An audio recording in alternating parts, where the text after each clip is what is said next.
നമ്മൾ ആദ്യമായിട്ട് ഈ സാധനങ്ങളൊക്കെ കാണിച്ചു കൊടുക്കണം. എന്തിനാന്ന് പറഞ്ഞാൽ ഈ അവിടെ എത്തുമ്പോഴാണ് ഓരോരുത്തർ ഓരോ വിധത്തിലുള്ള സാധനങ്ങളാണ് മേടിച്ചു കൊണ്ടുവരാറ്.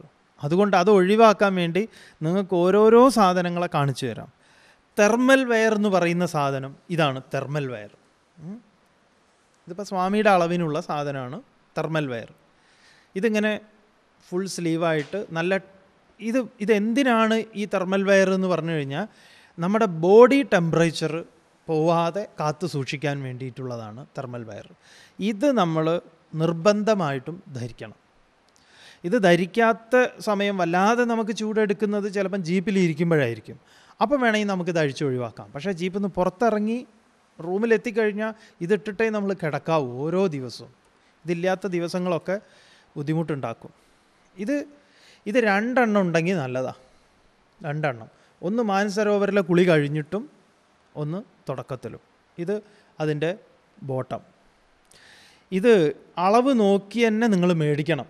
Thermal wear ലൂസിലാവരുത്. ബോഡിയായിട്ട് ഇങ്ങനെ ടൈറ്റായിട്ട് നിൽക്കണം. നമ്മുടെ ബോഡിയുടെ ചൂട് ഒരു കാരണവശാലും പുറത്തേക്ക് പോവാതിരിക്കാൻ. അപ്പം ഞങ്ങൾ മെയ് മാസത്തിലൊക്കെ പോകുമ്പോൾ ഇത് 2 എണ്ണമൊക്കെ ഇടേണ്ടി വരും. അപ്പോൾ ഈ തെർമൽ വെയറിൻ്റെ മുകളിലാണ് നമ്മൾ എന്തിടുന്നത്? നമ്മുടെ പാൻറ്റോ ജീൻസോ സംഗതികളൊക്കെ ഇടുന്നത് ഈ തെർമൽ വെയറിൻ്റെ മുകളിൽ. ഇതാണ് തെർമൽ വെയർ.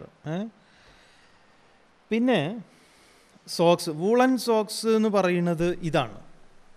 ഇത് നമ്മൾ നിങ്ങളുടെ വീട്ടിൽ വല്ല മിലിറ്ററിക്കാരുണ്ടെങ്കിൽ കാണാം, അവരുടെ സോക്സ് എല്ലാം ഇങ്ങനത്തതാണ്. കാരണം അവർ തണുപ്പ് സ്ഥലങ്ങളിൽ ഉപയോഗിക്കുന്നതുകൊണ്ട്. ഇതൊക്കെ എന്തിനാണ് ഇതൊക്കെ നിങ്ങൾ ശ്രദ്ധിക്കേണ്ട. സോക്സ് എപ്പോഴും നമ്മൾ ഈ 2 സോക്സ് 2ആയിട്ട് ഇടരുത്. ഇങ്ങനെയേ സോക്സ് വെക്കാവൂ. ഇങ്ങനെ വെച്ച് ഇങ്ങനെ വെക്കണം. അപ്പോൾ എന്താണെന്ന് പറഞ്ഞാൽ എപ്പോഴും ഉണ്ടാവും ഇങ്ങനെ. അല്ല നമ്മൾ ചിലപ്പോൾ കാണാം ഇത് എവിടെ പോയി ഒരെണ്ണം കാണാം ഒരു സ്ഥലത്ത്, പിന്നെ ഒരെണ്ണം കാണൂല. അതുകൊണ്ട് എപ്പോൾ നിങ്ങൾ സോക്സ് അഴിച്ചു കഴിഞ്ഞാലും ഇങ്ങനെ വെക്കണം. അതുപോലെ തന്നെയാണ് ഇത് സാധാരണ സോക്സാണ്, നോർമലായിട്ടുള്ള സോക്സാണ്. ഇതിപ്പോൾ ഇത് നോർത്തിലാണ് ഇത് സാധാരണ കിട്ടാറ്. ഇത് ലേഡീസിലാണ് ഇത് വരുന്നത്. ഈ നല്ല സാധനങ്ങളൊക്കെ ലേഡീസിലാണ് വരിക, ജെൻസിന് കുറവാണ്. അതെ, ഇതിന് അങ്കോട്ടി വാല എന്ന് പറയും. അങ്കോട്ടി എന്ന് പറഞ്ഞാൽ ഒരു വിരൽ വേറെ നിൽക്കുന്നതാണ്. ഇത് തള്ളവിരൽ കയറും, 4 വിരൽ ഇതിൽ കയറും. ഇത് ഇട്ട് കഴിഞ്ഞാൽ ഇത് നല്ല സുഖമുള്ള സാധനം. ഇത് ഡൽഹിയിലൊക്കെയാണ് കിട്ടുന്നത്. ഇവിടെ കിട്ടുന്നുണ്ടോയെന്ന് അറിയില്ല. ഇത് നല്ല എപ്പോഴും നമുക്ക് ഇടാൻ പറ്റുന്നതാണ്. രാത്രി ഇതിട്ടിട്ട് വേണം കിടന്നുറങ്ങാൻ. ഇതിട്ട് കഴിഞ്ഞാൽ ഇതിൻ്റെ ഈ വിരൽ ഇങ്ങനെ ഉള്ളതുകൊണ്ട് നമുക്ക് ഹവായി ചെരുപ്പൊക്കെ നമ്മുടെ സ്ലിപ്പറൊക്കെ നമുക്ക് റൂമിലിടാനും ഒന്ന് ബാത്റൂമിൽ പോകാനും ഒക്കെ സൗകര്യമാണ്. അല്ലെങ്കിൽ അത് ഇതിൻ്റെ ഉള്ളിലിട്ടിട്ടൊക്കെ മറിഞ്ഞു വീണു. അതുകൊണ്ട് ഇത് കിട്ടുമെങ്കിൽ നോക്കുക. ഇതും ഒരു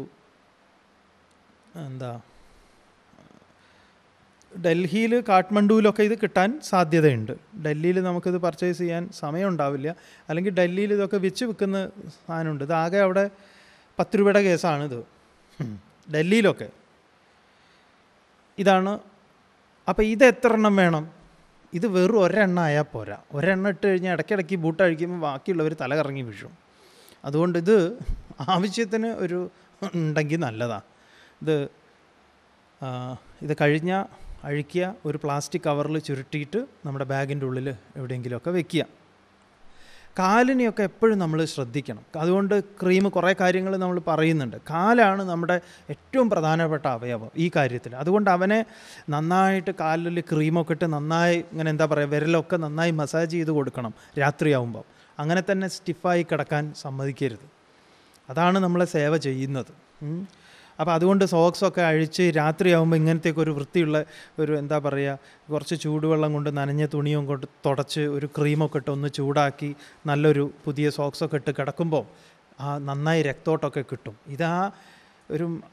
ഇതുള്ള സോക്സ് തന്നെ ഇട്ട് അങ്ങനെ കിടന്ന് ബൂട്ടൊക്കെ ഇട്ടിട്ട് തന്നെ കിടന്നു കഴിഞ്ഞാലൊക്കെ ബുദ്ധിമുട്ടാണ്. ചില സമയത്ത് നമ്മൾ അതൊക്കെ മറന്നു പോകും. അതുകൊണ്ട് അതൊക്കെ നമ്മൾ ഓർക്കണം.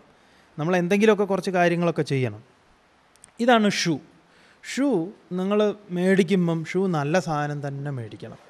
അല്ലാതെ ഇത് പരിക്രമയുടെ സമയത്ത് ഇത് പൊളിഞ്ഞു പോകുന്ന ഷൂ ഒന്നും മേടിക്കരുത്. അത് നല്ല ഷൂ മേടിക്കുക, കഴിയുന്നതും നേരത്തെ തന്നെ മേടിച്ചിട്ട് ഇപ്പം തന്നെ ആ ഷൂ ഇട്ട് നടക്കാൻ തുടങ്ങുക. അതാണ് നന്നായി ഇതുമായിട്ട് പരിചയിച്ചു കഴിഞ്ഞാൽ നല്ലതാണ്. ഇതിപ്പോൾ നമ്മുടെ ഒരു 3-4 യാത്രയാണ് ഇത് ഉപയോഗിക്കുന്നത്. ഇത് നല്ലൊരു കമ്പനിയുടെ സാധനമാണ്. നമുക്ക് തോന്നുന്നു അതെ നൈക്കിൻ്റെയാണ്. ഇതിൽ വെള്ളമൊന്നും കയറില്ല.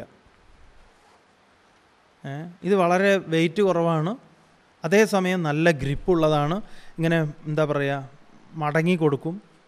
ഇതൊക്കെ ചിലതൊക്കെ ഇട്ട് കഴിഞ്ഞാലൊന്നും മടങ്ങില്ല. നമുക്ക് ഈ ഒരു ഇത് വേണം, ഒരു ബാലൻസ് കിട്ടണം. പിന്നെ ഇത് ക്യാപ്പ്. ഇതിൽ മങ്കി ക്യാപ്പ് എന്ന് പറയുന്ന സാധനമുണ്ട്. മങ്കി ക്യാപ്പ് എന്ന് പറയുമ്പോൾ അതിവിടെ ഉണ്ട്, ഇതിലുണ്ടോ, ഇതിലിങ്ങനെ ഇവിടെ ഒരു വട്ടം ഉണ്ടാവും നമ്മുടെ, എന്നിട്ട് ഇവിടേക്ക് താഴേക്ക് വരും, നല്ലോണം താഴേക്ക് വരും, ഇത്ര വരെ വരുന്നതുണ്ട്. അതിട്ടിട്ട് തെർമൽ വയർ അതിൻ്റെ മുകളിലിട്ട് കഴിഞ്ഞാൽ സീൽഡായിരിക്കും. ചില സ്ഥലങ്ങളിലൊക്കെ നമുക്ക് അങ്ങനെ തന്നെ വേണ്ടി വരും, ആ തണുപ്പിനൊക്കെ അനുസരിച്ചിട്ട്. ഇതെന്തായാലും വേണം. പിന്നെയുള്ളത് ഇതാണ് സ്വെറ്റർ എന്ന് പറയുന്നത്. സാധാരണ നമുക്ക് ഇങ്ങനെയൊക്കെ ഉള്ളത് നിങ്ങളുടെ കയ്യിലുണ്ടെങ്കിൽ എടുക്കാവുന്നതാണ്. കാരണം ഇപ്പോൾ നമുക്കിപ്പോൾ ജീപ്പിലൊക്കെ ഇരിക്കുന്ന സമയത്ത് ഇപ്പോൾ തെർമൽ വയറൊക്കെ അഴിച്ചിട്ടിട്ട് വെറുതെ ഇത് മാത്രം ഒന്ന് ഇട്ടാൽ മതിയാവും. ചില സമയത്ത് ഇതെങ്കിലും വേണ്ടി വരും, ഒന്ന് പുറത്തേക്കൊക്കെ ഇറങ്ങുമ്പോൾ. അപ്പോൾ നമ്മൾ തെർമൽ വയറും കാര്യങ്ങളൊക്കെ അഴിച്ചിട്ടിട്ട് ജീപ്പിലിരിക്കുകയാണ്, ഒന്ന് ബാത്റൂമിലേക്ക് പോകാൻ വേണ്ടി വണ്ടി നിർത്തുമ്പോൾ ഇത് മുഴുവൻ എടുത്തിടാൻ ഉള്ള ബുദ്ധിമുട്ടുണ്ടെങ്കിൽ ഇങ്ങനെ ഒരു സാധനം ഉണ്ടെങ്കിൽ അതൊരെണ്ണം ഇട്ടാൽ മതി, തൽക്കാലത്തേക്ക് ഒരു ശമനം കിട്ടും. അപ്പോൾ ഇങ്ങനെയുള്ള ഒരു സാധനമൊക്കെ കരുതുന്നത് നല്ലതാണ്. സ്വെറ്റർ. പിന്നെ ഗ്ലൗസ് 2 ഗ്ലൗസ് ഉണ്ട്. ഒന്ന് ഇത് തണുപ്പിനുള്ളതും പിന്നെ ഇത് വാട്ടർ പ്രൂഫായിട്ടുള്ളതും. അപ്പോൾ പരിക്രമ ചെയ്യുന്നവർക്ക് വാട്ടർ പ്രൂഫായിരിക്കണം. മഴ ഉണ്ടെങ്കിൽ നമുക്ക് പറയാൻ പറ്റില്ല. അതുകൊണ്ട് ഇതും ഇതേപോലെ തന്നെ നമ്മൾ അഴിച്ചു കഴിഞ്ഞാൽ എപ്പോഴും ഇങ്ങനെ ആക്കിയിട്ട് വെച്ചേക്കുക. അപ്പോൾ അത് അവിടെ കിടന്നോളൂ. പിന്നെ അല്ലെങ്കിൽ ഇത് ഇതേപോലെയാണ്, നമ്മുടെ വാട്ടർ പ്രൂഫായിട്ടുള്ള സാധനമാണ്. ഇതിൻ്റെ ഉള്ളിൽ തണുപ്പിൻ്റെതുണ്ട്, പുറത്ത് മഴ കൊള്ളില്ല. ഇതും ആവശ്യമുള്ളതാണ്. പിന്നെ ഇതാണ് ടോർച്ച് എന്ന് പറയുന്നത് ഹെഡ് ടോർച്ചാണ്. ഇതൊക്കെ നമുക്ക് ഇവിടെ കിട്ടും, ചൈനയിൽ മേടിക്കാൻ കിട്ടും. ഇതിങ്ങനെ കുടുക്കിയിട്ട് ഇങ്ങനെ ഇട്ടിട്ട് ഇവിടെ ഇങ്ങനെ, ഇതിലിപ്പോൾ ബാറ്ററി അഴിച്ചു വെച്ചത്, അത് പ്രസ് ചെയ്ത് കഴിഞ്ഞാൽ ഒരു പ്രസ് ചെയ്ത് ലൈറ്റ് ഇങ്ങനെ കത്തും, 3 ബൾബ് 6 ബൾബ് അങ്ങനെ ഇതാണ്. പിന്നെ ഇങ്ങനെ എന്താ പറയുക, ബിങ്കിൾ ചെയ്തുകൊണ്ടിരിക്കും ഇങ്ങനെ. ഇതെന്തിനാണ് ഈ ഹെഡ് ടോർച്ച് എന്ന് പറഞ്ഞാൽ നമ്മൾ കയ്യിൽ ടോർച്ചൊന്നും അടിച്ച് നടക്കാൻ പറ്റില്ല. ഈ രാത്രി ബാത്റൂമിലൊക്കെ പോകാൻ നേരത്തെ നമുക്കപ്പോൾ ഇതുമായിട്ട് വേണം, ഇട്ടിട്ട് വേണം നടക്കാൻ, ഇതിട്ട് ഇരിക്കാൻ. അല്ലെങ്കിൽ ഇത് മറ്റേ ടോർച്ചൊന്നും കയ്യിലടിക്കാൻ, ഇപ്പം ഇങ്ങനെയുള്ള ഗ്ലൗസൊക്കെ ഇട്ട് നടക്കുമ്പോൾ അതൊന്നും കൊണ്ടുപോകാനൊന്നും പറ്റില്ല. അപ്പോൾ ഇതായിരിക്കും സൗകര്യം. പിന്നെ മാത്രമല്ല രാത്രി നമ്മൾ കിടക്കുന്ന സ്ഥലങ്ങളൊക്കെ ഉണ്ട്, മഡ് ഹൗസുകളാണ്. അതിലൊന്നും ഇത്ര സമയം കഴിഞ്ഞാൽ അതൊക്കെ എന്താ പറയുക, ജനറേറ്ററിലൊക്കെ വർക്ക് ചെയ്യുന്ന സ്ഥലങ്ങളാണ്. അപ്പോൾ അവർ 10 മണിയൊക്കെ കഴിഞ്ഞാൽ ലൈറ്റ് ഓഫ് ചെയ്യും. അതിൻ്റെ ഒരു കണക്ഷനാണ്. അത് എടുത്തു കഴിഞ്ഞാൽ പിന്നെ ലൈറ്റൊന്നും ഉണ്ടാവില്ല. അപ്പോൾ നമുക്ക് നമ്മുടെ ബാഗിൽ നിന്ന് എന്തെങ്കിലുമൊക്കെ എടുക്കണമെങ്കിൽ ഈ ടോർച്ച് വെച്ച് തുറന്ന് അടിച്ചൊന്നും മര്യാദയ്ക്ക് നോക്കാൻ പറ്റില്ല. അപ്പോൾ ഇതിലാവുമ്പോൾ എന്താണെന്ന് പറഞ്ഞാൽ നമുക്ക് നല്ല സൗകര്യം. അങ്ങനെ വെച്ച് കഴിഞ്ഞ് ടോർച്ച് സിബൊക്കെ തുറന്ന് 2 കൈ കൊണ്ടൊക്കെ നോക്കാൻ പറ്റും നന്നായിട്ട്. ഇത് ഹാൻഡ് ഫ്രീ ആണ്, അതുകൊണ്ടാണ് ഇത്. അപ്പോൾ ഇത് കണ്ടു കഴിഞ്ഞാൽ നിങ്ങൾ പേടിക്കേണ്ട, ഇത് ഖനിയിലിറങ്ങുന്ന ഒരു സംഭവമാണല്ലോ, അങ്ങനെ ഗുഹയ്ക്കുള്ളിലൊക്കെ ഇറങ്ങേണ്ടി വരുമോ, അതിനല്ല, ഇതിങ്ങനെ ഉപയോഗിക്കാൻ വേണ്ടിയുള്ളതാണ്. പിന്നെ നമുക്ക് പരിക്രമ ചെയ്യാൻ നേരത്ത് വേണ്ടതാണ് ഈ വടി. ഇതൊക്കെ അവിടെ കിട്ടുന്നതാണ്. ഇത് നമുക്ക് അവിടെ കാഠ്മണ്ഡുവിലും മേടിക്കുന്നത്. ഇതിങ്ങനെ എന്താ പറയുക, ഇവിടെ ലൂസാക്കി ഇങ്ങനെ പിന്നെ ടൈറ്റാക്കി പരിക്രമ ചെയ്യാൻ വേണ്ടിയിട്ട് വേണ്ടതാണ്. ഇത് വേണം. വടിയൊന്നും ഇപ്പോൾ ഇവിടെ നിങ്ങൾ അന്വേഷിക്കാൻ നിൽക്കണ്ട.